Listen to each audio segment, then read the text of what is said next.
Okay, so the snowball is actually really picking up momentum. It's getting very dirty and it's getting larger by the day.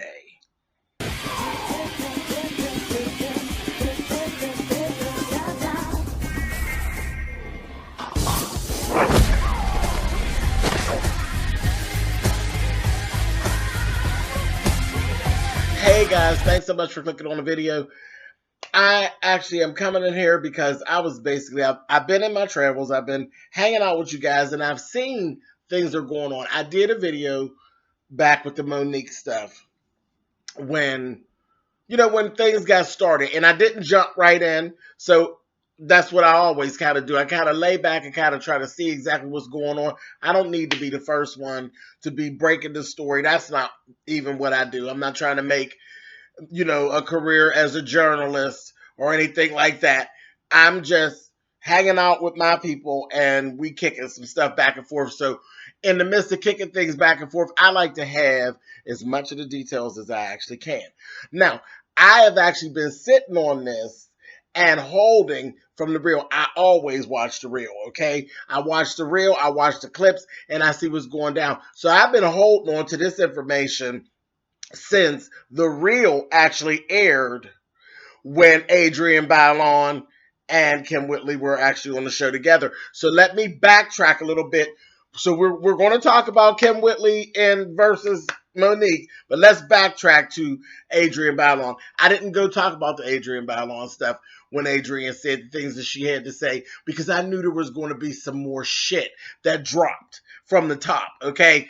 And it kind of went the way I thought it would go because I didn't think that Monique was going to go completely in on Adrienne, though she could have. I didn't think she would. I always thought that it was going to be more of an issue between her and Kim Whitley because Monique and Kim Whitley are actually friends or were friends. I don't know if all of you all knew that. They were actually friends. Friends. Okay? And I'm going to throw that right out there. Friends. Not all that other bullshit they were friends. Okay? So, let's go there. So, Adrienne was really going hard on the reel with this whole thing with Monique. Whenever it came up, she basically stated that she didn't think that Monique was classy. She thought she was loud. And just because you're loud and you're all over the place doesn't mean that you are right. She even threw out there that she questioned whether or not Monique's whole situation was funny. Were you funny or not? Now, at that time, Lonnie was saying, now, wait a minute now, because you only seen a piece of her set. And remember, she was at work. She was doing a comedy act. So these were actual parts of jokes. You only heard a part of it. At that time in the show, Kim Whitley and Adrienne Bailon were going back and forth in there, giving very much of, well, how could that possibly be funny? Well, she said it wasn't funny. And again, Lonnie just had to patch up some shit where she spoke out incorrectly about Monique and had to backpedal and pussy pop. Lonnie wasn't trying to go there. Lonnie ate that shit up, and she wasn't taking the side of Monique, but she wasn't letting them throw Mo under the bus. Okay? Adrienne Bailon and Kim Whitley flat out took the side of Tyler Perry, Lee Daniels, and Oprah Winfrey from the door. And Kim Whitley's whole thing kept the Oprah. Now, we understand Oprah is her boss. She has a show on Oprah's network and all that. But now my thing is, when you have a friend and you're out in the public eye like that, wouldn't it have been better to just don't say anything? Because it wasn't required. Adrienne Bailon kind of jumped in and said, I'm going to ask you first, Kim, since you are a comedian. You could have deflected that question. You just didn't have to go into it, and then you didn't have to go that deep into it. They went deep into it, and they basically, the two of them, in my opinion, really questioned Monique's character. Kim Whitley even keyed and said to Lonnie, because Lonnie was like, now, wait a minute, I don't want to get in it, and she kikied and said it real quick if you caught it. Oh, you don't want Monique to be calling you up and cussing you out. So that's a direct attack on Monique's character and who she is, you know, as a person. I said, okay. So, and in that interview, Kim continued on. Kim referred to Monique as the fourth Supreme. Oh, she was clowning her. Called her the fourth Supreme and then said there is no fourth Supreme. And what she's doing at this point is reminding us of that old auntie that is at the cookout wanting to go on and on about some shit that happened back in the 60s. I thought all that was unnecessary. I really did. For your friend. For your friend. Because I'm going to tell you straight out, I am by far not anywhere near the notoriety that they have. You know what I mean? But I am in the public eye on YouTube. And I understand that everything that I say is always being scrutinized. There's going to be some people that agree. There's going to be some people that don't agree. And it's that same kind of backlash. We get it as YouTubers all the time. And especially if you're a YouTuber who have run into any type of a beef. So trust me. Yeah, I know how it feels. I know how it feels. And I understand the shit with Monique. I didn't side with Monique or the other ones. I did my video. I just think the whole situation is sad. I do. I think the whole situation is sad. But then again, there was so much more to it. There were more layers to it. Everybody thought it was about the Precious in the movie and the blackball, and it wasn't. It wasn't. Her issue with Oprah, it wasn't even about that. It was some other shit that took place that I had to say, if it happened to you, how would you feel? You know what I mean? So no, I'm not judging that woman. It is what it is. It is what it is. Would I have handled it the same way? I don't know. Because, you know, I'll get out there in them YouTube streets and get the swinging. And I know when I get the swinging, I know in the comments, there's going to be people say, you're too old for that. You don't need to do that. Oh, I thought you were better than that and all that. And I don't know where they actually, and I'm getting on my soapbox, but I don't even know where they got that from, because from the first day that I met y'all, I told y'all, I could be a petty motherfucker. I told you from the door. I ain't never told y'all that I wanted to be the one to rise above a goddamn thing. My words exactly were, this was a platform for me to entertain you and enjoy you, not for you to beat up on me. And if you come for me, I will fucking come for you. Those were my words. So where y'all got that I was better than that, I don't know where y'all got it, because it sure the fuck didn't come out my mouth. But anyway, back up off my soapbox, but on boom, boom, bam, and we're back. I kind of understand it. And it's always a touchy situation where you're trying to tell people when to stop being mad, how to be mad, and how to handle when they be mad or when they feel like people have done them wrong. You can't do that. You can't do that. You can have your opinion about it. But I always stop people dead in their tracks when they start that shit. And I'm telling you, 98% of the time, and I have laughed. I have laughed at people when they're telling me how I should be able to raise above that and this, that. They be giving me that whole speech, and I'll stop them right in their tracks. Well, tell me, what would you do if it happened to you? What if that person said that about you? And I promise you, 98% of the time, you see it right in their face. Their face goes, that motherfucker better not say nothing about me. I got a good girlfriend. She always, when some shit jumps off, she calls me and she says, okay, baby, now. And she tries to calm me before I make a quick move. If she gets it before she sees anything from me, she tries to get me before I make a quick move. But I've done it to her. I've done it to her and stopped her dead in her tracks. She's like, well, no, see, now, I'm saying, see what I mean? See what I mean? But I get what she's trying. She's putting herself out there for, saying this is better. This is the better way to go. I understand that. But at the end of the day, I'm going to do what I want to do. And that's where Monique is. She's going to do what she wants to do. Now, it's just a shit show at this point, because every day there's some more shit that goes to it. And somebody's adding what they want to say. And she just ain't of the nature to just let it go. And that's and it gets to that thing where it's kind of looking petty. But let me delve into this situation with her and Kim Whitley. See, because At this point, I have to tell you personally, now when it comes to Kim Whitley and Monique, I am sad with Monique. Whatever Monique does or says to Kim Whitley fucking deserves. And I'm going to tell you why. Okay? The shit started over there at the Real. Like I said, they are friends. It's no casual thing. They are actually friends. Okay? I may never agree with some shit that Sean said or did, but I ain't going to sit and talk to y'all about it. I'll talk to Sean. I ain't going to get on and do no interview and drag Sean. I'm not going to do it. But that's what the fuck Kim did to Monique.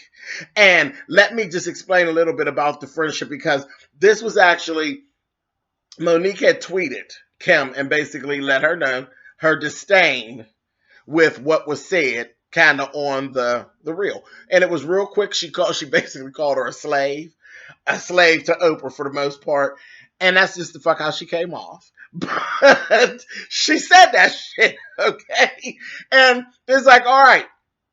Now, the next thing that actually happened, and this is the way I understand these things fail, Kim was actually on the radio in Kansas City. This was before y'all seen the tweet where Kim gave Monique, girl, bye, girl, go ahead with that. This was before that tweet was done. Kim was on the radio, and on the radio, Kim fucking drugged Monique. She did. She sat on that radio and clowned Monique with those people on that radio. The woman from the radio station, this is where it caught my eye. The woman from the radio station was cracking up laughing.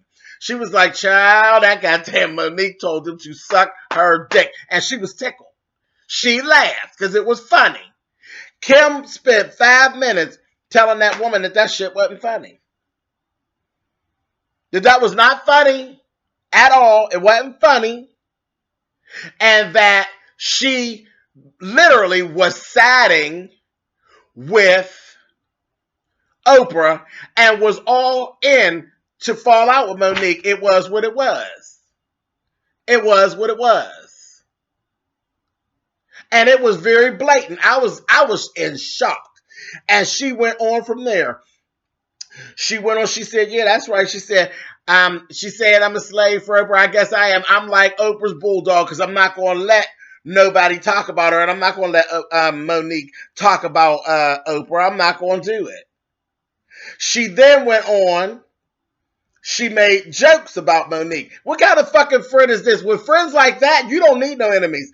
She literally sat up there. She said, she made light of, this is going to be a Twitter beef. There were people that were with them saying, girl, don't even get into it. Don't do that. You always have those ones. And she said, no, that's how you get a lot of followers. And she was making a whole big joke of it. But in the whole time you making this joke of that, you had intentions of doing that, and she did. She threw that little tweet out there, and to acknowledge the beef, I guess. But she sat there on that radio. She made. Let me tell you what she said about Monique. Things that you wouldn't say about your motherfucking friend.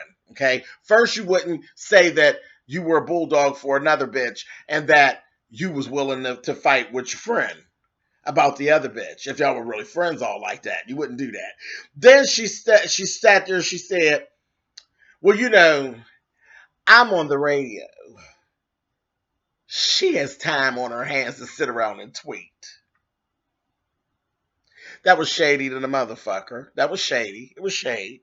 Then she went on and said, Oprah's a billionaire and Monique is a thousandaire. Shade. It's another thing you wouldn't say about your friend. Then she said she's over there kikiing. This was the real big one. Everybody know how she is about her husband. She was sitting there kikiing and making little smirks about Monique having an open relationship with her husband. Because some callers that called in and said some old smart shit, and she kikiing. You do that to your friend? No, ma'am. So from that point right there, as far as I was concerned, and I don't think I'm the best beefer in town. But when it comes to this YouTube beef shit, I know how to get a motherfucker up out of my space and leave me the fuck alone. And I know how to make a motherfucker kiki at you. I know how to do that. And if you don't know that, check my motherfucking videos. I know how to get a motherfucker up off my back. At this point, whatever Monique decides to do with Kim Whitley, Kim Whitley's fat ass deserves. Whatever she give you, mama, you deserve it. Because you out of order in the realm of friends. You know, that went completely off of friends. Bitch, now you clowning me. You're literally clowning me. Okay. You accepted the Twitter beef and it went on. Now, the cute part about it, I don't know why Kim did it. Because after that, that's when Monique come on through with her Periscope the other day. And fucking drug Kim Whitley. And she was nice. Because she could have did more, I'm sure. She basically went on there, talked about her disdain of all of that. How she was going to let Adrienne Ballon live. Which you know, she basically, that was the read on Adrienne. Girl gave her, girl, you're nobody, bitch. Get on. You know, she said she's going to give her a pass because she ain't been in the industry long enough to even know what the issues are. So she said she's going to let her pass, you know, give her a pass. And she did. She said nothing bad about that woman. But she spoke to some of the actual friendship that they actually did have. I'll throw this shit out there. Y'all tell me whether y'all think that they were actually friends or not. Kim Whitley, she said, I'm the same girl who you came to my house and saying that your baby had eczema. And I asked you, well, bitch, did you try to put some moisturizer on the little boy? Because, of course, you know the story of Kim adopted Joshua. Kim don't know what the fuck she doing. She was you know, she makes a joke on the show about her being clueless about caring for this baby. But who knew the bitch was really that motherfucking clueless that you thought Joshua had eczema, bitch, and it was because you wasn't putting no motherfucking lotion on the baby. Bitch, you're clueless. She said, I'm the same girl whose house you came over with your baby. And I said, girl, just put some lotion on him, honey. And that was what you were not doing. You thought he had eczema. You self-diagnosing. I'm the same girl whose house you called whenever the whole situation of Joshua's mother and her leaving him at the hospital with your name on him. You called me. Did you call Oprah? Because I never heard that conversation, but you did call me. And I talked to you, and I'm the one that told you, go on and get that baby and keep that baby. You don't know how that baby would change your life. And you see, it did change your life. The bitch ended up with a show on OWN about raising the baby. So, sound like some good advice to me.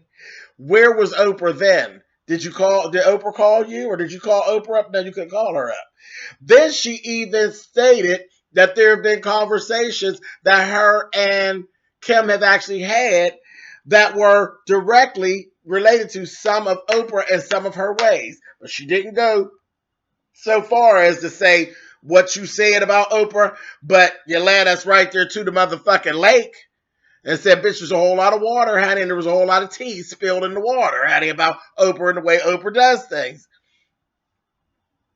You also knew the whole story. And you knew whenever I listened to Kim and then the other pieces start coming, you knew Kim knew the whole motherfucking story. She knew the whole story. She knew why Monique was mad. But her issue was, why can't you let it go?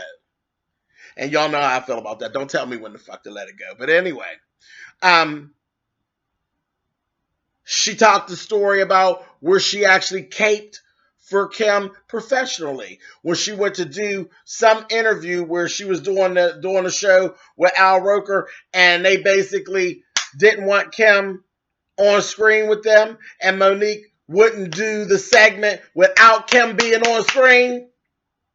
They had the argument over the phone. Then once they got down to actually do it and went to film it, they tried to throw Kim out of the scene again, and Monique, I'm not doing it if she's not in the segment. Those are things that friends actually go through. So I was shocked about that. I said, okay. And it was proven to me what type of friends they were. And the last one, which was the one that really got me, which I said, okay, Mo. See, they've actually had a friendship. See, they were friends and they fell out and then they went back in to being friends. And that was all because of Mr. Sidney. You know, everybody has so much to say about Sidney this and Sidney that. Yes, it's interesting because sometimes it does seem as though it's not the way I would do things, but Sidney has a hold over Monique. Okay. Monique is very into whatever Sidney, whatever Sidney says and pleases Sidney and being docile to Sidney. That is the way their relationship is set up. That's their relationship. It wouldn't be my relationship, but that's the way they function. Okay. But Sidney, not all bad. Okay. Because everybody's saying, well, this Sidney. No, a lot of this shit is Monique. Her and Sidney, some of their shit they think alike. So I don't have a problem with that. That's their thing. I couldn't maneuver that way, but just their thing. But let me tell you one good thing about Mr. Sidney. When Monique explained the situation about her and Kim and how they had actually fallen out, Kim actually was hitting on Sidney at one point. She hit on Sidney, and Monique was going to beat Kim's motherfucking ass, is what I got out of it. And Sidney talked Monique out of it and told her, pull back, let that go. It ain't that deep. Y'all are too good of friends for that. And said that it was, he made Monique feel as it was more of a misunderstanding. It wasn't that big of a disrespect type of thing. It was more of a misunderstanding. She was kind of hitting at him and didn't realize who he was, which is bullshit. But Sidney smoothed that shit over and brought them two women back together, and they moved on with their friendship. Now, Mr. Sidney did that. So Sidney not all bad. He's not all bad. He's not all negative. So I said, well, that was really interesting because he could have just let it cater to his ego and kikied and kept it the fuck moving. So this is all of the dealings they've had with Kim Whitley over the years. And for her to go on there and be with all this shit, I thought it was horrible myself personally. She could have been a friend of mine. And no, we wouldn't be in a Twitter beef. I would be probably jumping on Kim at this point. I would be wanting to beat her down at this point. It was kind of rough. That shit was kind of rough. But yeah, so was what it was. They patched all that up and they moved on. And this last thing that I'm going to say, that they are friends when Monique has stated that there were times when Kim was going through some things, with trying to balance out her contracts and different things. And she contact Sidney, and Sidney helped her and walked her through some things. And it wasn't a business deal. Remember, Sidney is not just Monique's husband. Sidney is Monique's manager. So if he stepped in and helped her with some contract things, there could have been an invoice, right? Because he is rightfully an entertainment manager, right? So I'm going to leave that right there. These people were friends. Kim Whitley's ass is out of order. And that's my feeling. You all tell me what y'all think down there in the comments. I sat back because I thought there was some more to this shit, and I was right. I knew there was going to be some more to this shit, but I'm really, really interested to see what you guys have to say and what you guys think. Should I be finding this shit in my travels? God darn it. Anyway, all right, guys, I'll talk to you soon. Bye, guys.